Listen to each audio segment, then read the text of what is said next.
Supercrack Estrella presenta. Los Simpsons en el futuro cuentan quién era Letterman, viajero del tiempo. Nueva York. ¿Quién era el ermitaño vestido de cuero?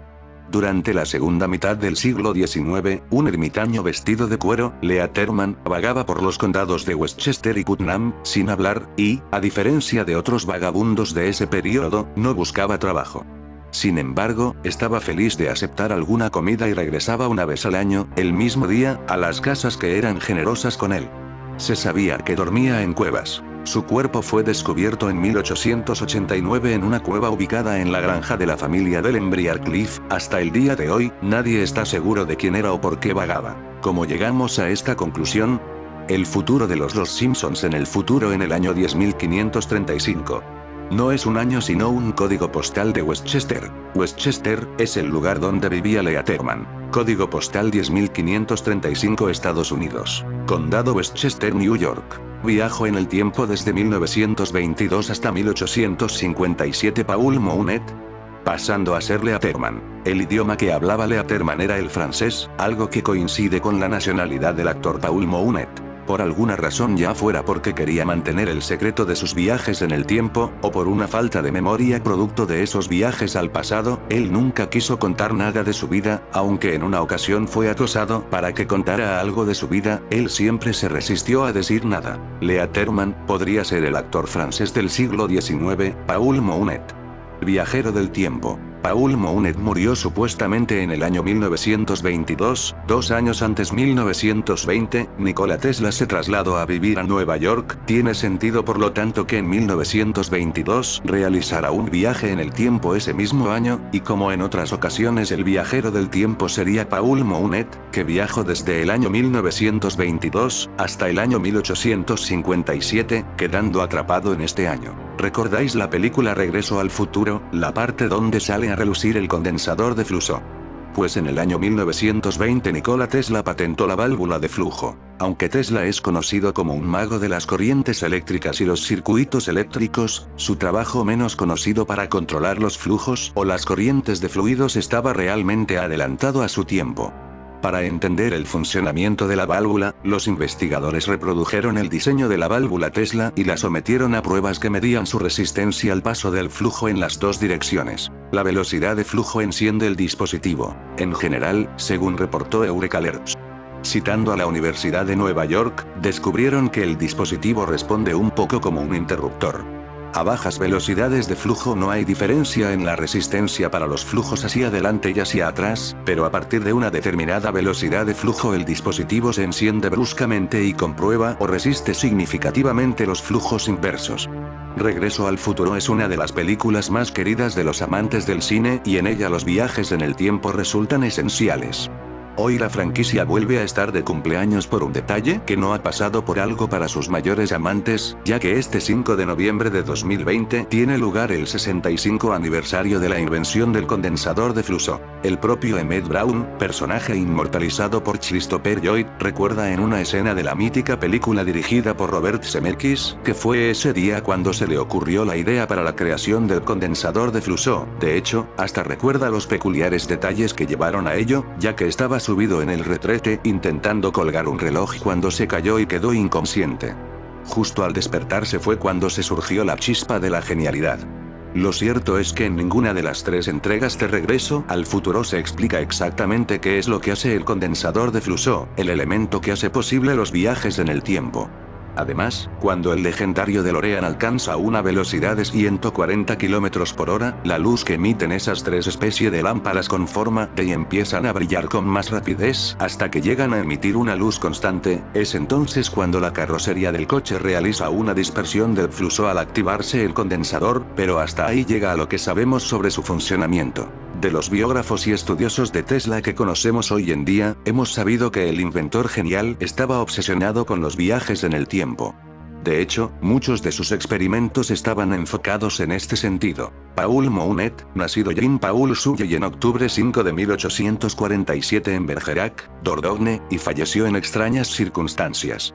Nunca se encontró su cadáver. Actor francés del siglo XIX y casualmente muy parecido a Keanu Reeves. El secreto mejor guardado es el que está a la vista de todos. El Leatherman 1839-1889 fue un vagabundo famoso por su traje de cuero hecho a mano, que viajó por el noreste de los Estados Unidos en un circuito regular entre el río Connecticut y el río Hudson desde aproximadamente 1857 hasta 1889, de origen desconocido. Se pensaba que era franco-canadiense debido a su fluidez en el idioma francés, su inglés roto y el libro de oraciones en francés que se encontró en su persona después de su muerte. Su identidad sigue siendo desconocida y controvertida. Caminó una ruta repetida de 365 millas año tras año, que lo llevó a través de ciertas ciudades en el oeste. Connecticut y el este de Nueva York, regresando a cada ciudad cada 34 a 36 días. La fecha de nacimiento dicen que fue 1839, pero esto no me cuadra ya que nunca se supo quién era. Dudo mucho que esta fecha sea cierta. Hay 8 años de diferencia entre Leatherman y Paul Mounet. Pero vamos con la pista que nos deja Los Simpsons de quién es Leatherman. El año 10.535, no es un año sino un código postal de Westchester, referencia que nos lleva a Leatherman. Viendo el video de Los Simpsons, donde viajan en el tiempo, es una pista de que Leatherman y Paul Mounet son viajeros del tiempo. Leatherman y Paul Mounet serían la misma persona. Los Simpsons son una familia de extraterrestres conectados a Wi-Fi que aparecieron en la mordaza del sofá de Don Hertzfeld. Son una especie de organismos robóticos, debido a sus voces y apariencias. ¿Cómo serían los Simpsons en el futuro? Don Hertzfeld da la respuesta. El inicio de la 26ª temporada de Los Simpsons no solo destacó por la muerte de uno de los personajes de la mítica serie, ni por el esperado crossover de Padre de Familia. Fox tenía preparada una sorpresa para su opening que no dejó indiferente a nadie. El encargado de la tarea de este gag del sofá estuvo de la mano de Don Hertzfeld, un reconocido animador de culto, nominado a un Oscar por mejor cortometraje, al que se le pidió que esbozase una visión futurista de la familia amarilla. El resultado es 1 minuto y 45 segundos de un viaje futurista al año 10.535, algo extraño, incoherente, excéntrico y rozando lo absurdo de los personajes. Algunas bromas del sofá de Los Simpsons son divertidas, algunas son lindas y otras son imaginativas. Contenido eliminado, creado por Don Hertzfeld, es inquietante. Comienza con Homer sentado en un extraño dispositivo que accidentalmente hace retroceder el tiempo a fines de la década de 1980, transformando su rostro y cuerpo en su encarnación original. En el proceso, él trata de revertir el proceso, pero empuja el tiempo hacia el siglo 101, un futuro de pesadilla en el que Marge es un mechón de cabello parlante y Maggie es una masa flotante que exige que compres productos de la marca Simpsons. La secuencia de introducción, que marcó el comienzo de la temporada 26 del programa anoche, fue tomada de la mente retorcida del animador influyente y cineasta independiente Don Hertzfeld, cuyo cortometraje animado Rejected fue nominado para un premio de la Academia en 2001. Al igual que Rejected, la mordaza del sofá de Hertzfeld está lleno de toques desconcertantes, con Marge aclamando al señor oscuro de las lunas gemelas y Bart, o una masa gelatinosa goteante que una vez fue Bart, luchando por reconstruir las palabras "no tengo una vaca, hombre".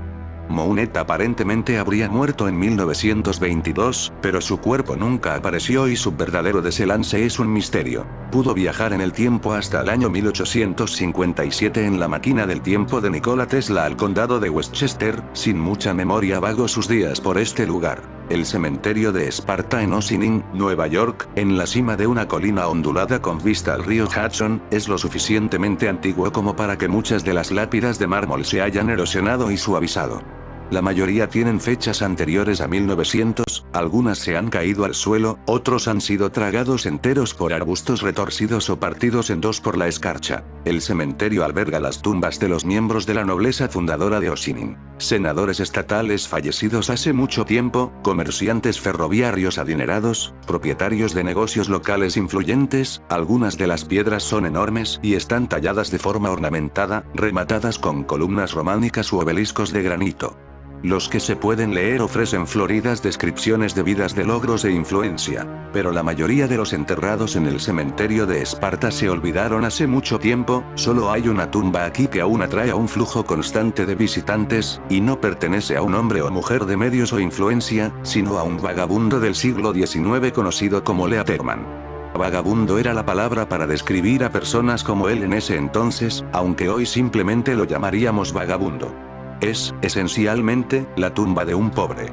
Durante años, la piedra que se encontraba sobre la tumba de Letterman había molestado a Adam De Luca, un electricista convertido en profesor universitario convertido en historiador. De Luca ha pasado la mayor parte de su vida adulta investigando el Letterman, un hombre corpulento con modales irónicos y un acento seco de Nueva Inglaterra. De Luca pasó más de 25 años recorriendo sociedades históricas locales en busca de recortes de periódicos y hojeando correspondencia centenaria amarillenta. En 2008, publicó su libro, The Old Letterman, Historical Accounts of a Connecticut and New York Legend. Pero la historia de la vida de Letterman fue solo una parte de la fascinación de Luca por el misterioso vagabundo. Hasta 2011, la inscripción en la lápida de Letterman, grabada en una pieza reciclada de granito que previamente había adornado otra tumba, era breve y críptica. Lugar de descanso final de Jules Bourgeois de Lyon, Francia, el hombre de cuero, quien caminó un circuito de 365 millas a través de Westchester y Connecticut desde el río Connecticut hasta el Hudson, viviendo en cuevas, en los años 1858-1889. Ese epitafio siempre había preocupado a De Luca. Para empezar, el nombre estaba mal, no solo está mal, de hecho, sino que es una mentira. De Letterman no era Jules Bourgeois, ese nombre fue solo uno de los innumerables mitos y atribuciones erróneas que se le atribuyeron a Letterman cuando estaba vivo y mucho después. De Luca no fue el primero en quedar cautivado por la historia. Letterman ha sido una fuente de fascinación en un rincón particular de este país durante más de un siglo, desde la década de 1850. El tema de cientos de artículos periodísticos a lo largo de la Edad Dorada, Letterman, y cada detalle de su vida, se convirtió en una obsesión para la gente del condado de Westchester y el oeste de Connecticut. Cuando los periódicos comenzaron a escribir sobre él, era objeto de poco más que una curiosidad ociosa, vestido con un traje de cuero tosco, una prenda de retazos que hizo con tapas de botas desechadas, con una mochila voluminosa y zapatos de madera tallados a mano. Fue un misterio desde el principio. Se negó a hablar de sí mismo, rara vez hablaba, de hecho, se comunicaba casi exclusivamente con gruñidos y pantomimas.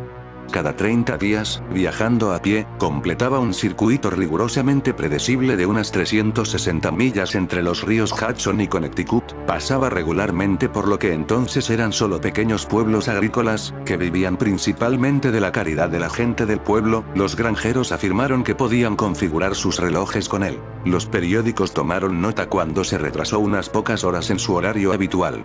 Vivía y viajaba solo, durmiendo en una serie rotativa de toscos cobertizos y cuevas en el bosque circundante y sus alrededores. Las cuevas son probablemente el aspecto más perdurable de la historia de Letterman, algunos de ellos han sido excavados por arqueólogos. Hoy en día, muchos de ellos, en parques dispersos por la zona que recorrió, están marcados y aún se visitan regularmente. Nunca se supo que permaneciera en el interior por más de un minuto o dos, pero cada pocos días pasaba por un pueblo, con un tubo de hojalata apretado entre los dientes, arrastrando los pies debajo de su pesada mochila de cuero que, al igual que su ropa, estaba cosida a mano con retazos. Llegó a recordar los hogares donde anteriormente había sido bien recibido y rara vez se detenía en otro lugar.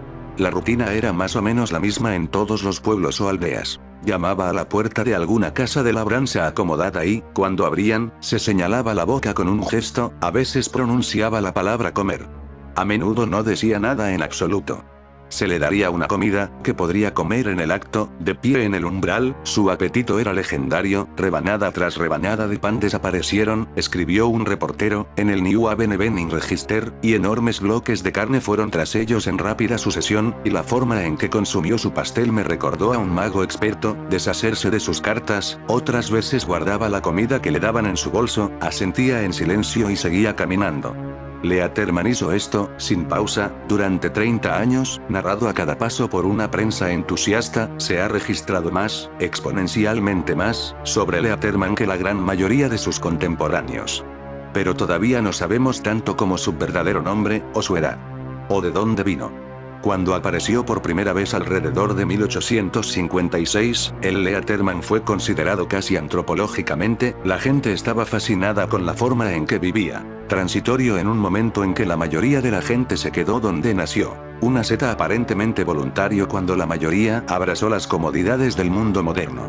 En 1870, bajo el título Un personaje extraño, el Port Chester Journal describió una de las cuevas de Leatherman, ubicada en medio de una pila de rocas que en muchos lugares estaban partidas en dos por alguna gran convulsión de la naturaleza, con indiferencia clínica, hurgando en el interior, examinando las pertenencias de Leatherman, el escritor notó varios comederos de diferentes longitudes y dimensiones, utilizados como receptáculo para carne, pieles, etc., anotó en nuestra lista de pasajes, y el más grande contenía una piel de vaca sumergida en cenizas y agua para quitar el pelo preparatorio para el bronceado y que, sin duda, está destinado a reponer el destartalado guardarropa de este excéntrico individuo.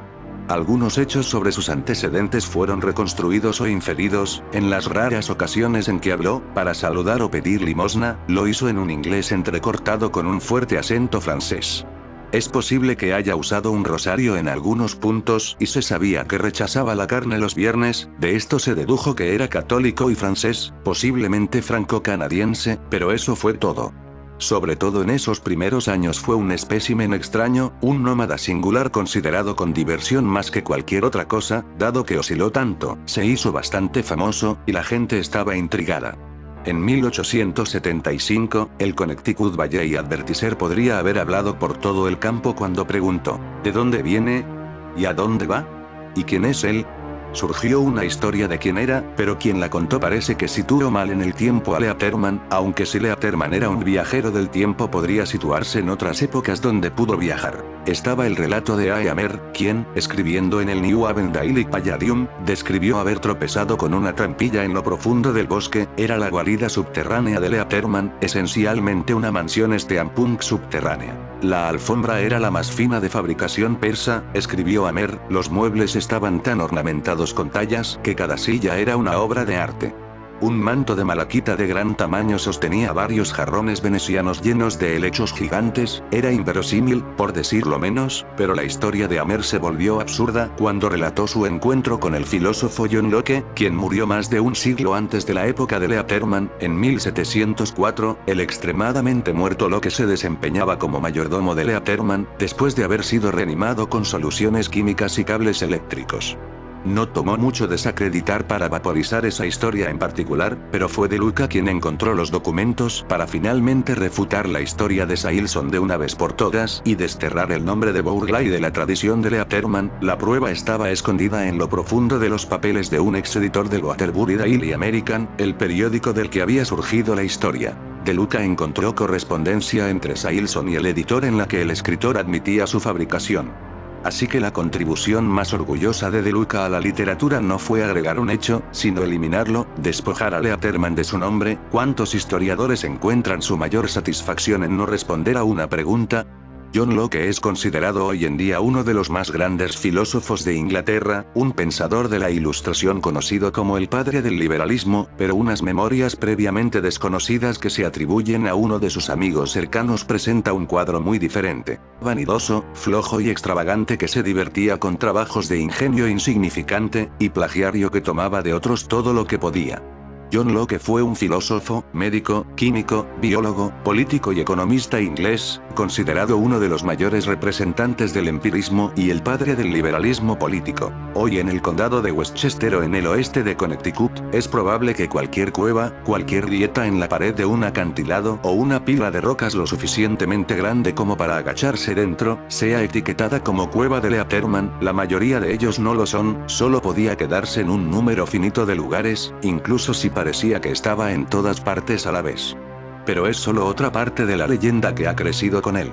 Pero se conocen bastantes de las viviendas de Leatherman, a partir de relatos históricos y periodísticos, adivinados con la ayuda de descripciones visuales a veces detalladas y referencias cruzadas con escrituras antiguas y amarillentas. Uno de ellos se encuentra en el borde suroeste de la reserva Ward Pound Ridge, un parque público a una hora de la ciudad en Pound Ridge, Nueva York. Está ubicado al otro lado de un arroyo claro de fondo arenoso, a unos 300 pies sobre una cresta, marcado con un letrero que dice Leatherman's Cave. En realidad es solo un montón de rocas, enormes, del tamaño de camiones Waul. Como la mayoría de los lugares donde se cree que Leatherman se quedó durante sus rondas, no es una verdadera cueva. Se formaron durante milenios por el agua que perforó el lecho de roca caliza. Esta formación en particular se conoce como Cueva de Talud, que ocurre en los campos de rocas que se encuentran en casi todas las laderas aquí. Al final de la última edad de hielo, toneladas insondables de piedra fueron cortadas de los acantilados circundantes por el borde de ataque del glaciar Wisconsin. Aquí y allá, las rocas han caído, dejando un espacio vacío entre ellas. Técnicamente, se sientan sobre el suelo pero son lo suficientemente profundos como para que, una vez dentro, puedas sentir el aire frío saliendo. La roca aquí es Fordham Gneiss, una variedad metamórfica dura, rosada, con bandas blancas y negras que constituye la capa más profunda de los estratos debajo de Westchester, en Connecticut y hasta el Bronx. Jim Carroll, interpretado por Leonardo DiCaprio, saltó desde Fordham Gneiss, pronunciado como sobrina, al río Harlem en una escena de la película de básquetbol Diaries. La cueva de Pound Ridge se encuentra entre las más importantes que usó Leatherman. Es mayormente seco y lo suficientemente grande como para pararse adentro, pero muchas de sus viviendas ni siquiera eran cuevas de talud, más bien, eran simplemente piedras grandes que estaban lo suficientemente inclinadas para ser un techo adecuado. Leatherman construiría un cobertizo de madera y se agacharía, encendiendo un fuego que dejaría arder el tiempo suficiente para calentar la piedra, construiría un lecho de ramas suaves y aromáticas de cicuta y pasaría la noche de esa manera, con el calor irradiante de la piedra. A pesar de su apariencia, era un hombre culto y multilingüe.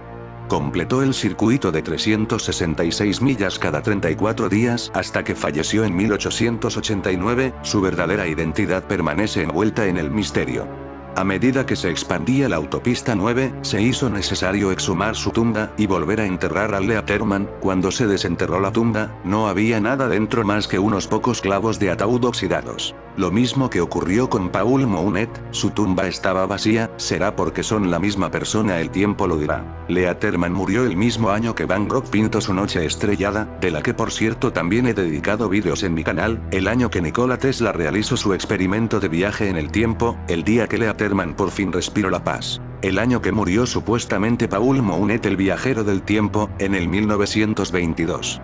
Ocurrió otro caso que podría indicar que en ese año se estaban realizando experimentos con la máquina del tiempo. El misterio de Pauline Picard, la niña que desapareció y apareció 2 veces, en la jungla. Pauline Picard, una niña de 2 años, se esfumó sin dejar rastro en 1922 mientras jugaba en la granja de su familia. Todavía hoy sigue siendo uno de los casos más extraños. 2 meses después de la muerte de Paul Mounet, en abril de 1922, Pauline Picard, una niña de 2 años, estaba jugando en la granja de su familia en Goas-al-Ludu, en la Bretaña francesa. Aquella fue la última vez que fue vista. O no, porque los hechos que sucedieron a continuación son uno de los mayores misterios de la criminología francesa. Al darse cuenta de la desaparición, los padres, la policía y los vecinos se volcaron en la búsqueda sin lograr dar con la más mínima pista de qué había sido de la pequeña. Esta se había esfumado sin dejar rastro. Pasaron las semanas y las esperanzas de encontrarla con vida se desvanecían, hasta que el caso dio un giro radical, y no sería ni el último ni el más extraño. Una niña que encajaba con la descripción de Pauline apareció en Cherburgo, una localidad de la costa del Canal de la Mancha a 400 kilómetros por carretera del lugar en el que había desaparecido la chiquilla. Un oficial de policía la encontró, haciendo llegar una fotografía a la familia Picard. La madre, al ver la imagen, rompió a llorar al reconocer a la pequeña. Se subieron al tren y fueron a recogerla. De camino a casa se dieron cuenta de que la niña no parecía reconocer a sus padres, pero lo atribuyeron al shock vivido esas semanas de desaparición. Sus hermanos también la reconocieron. Ella no, como tampoco parecía reconocer la granja, ni siquiera parecía entender el dialecto bretón. Algo que parece ocurrir a muchos viajeros del tiempo. En fin, amigos de Supercrack Estrella, si el video te gustó, pulgar arriba.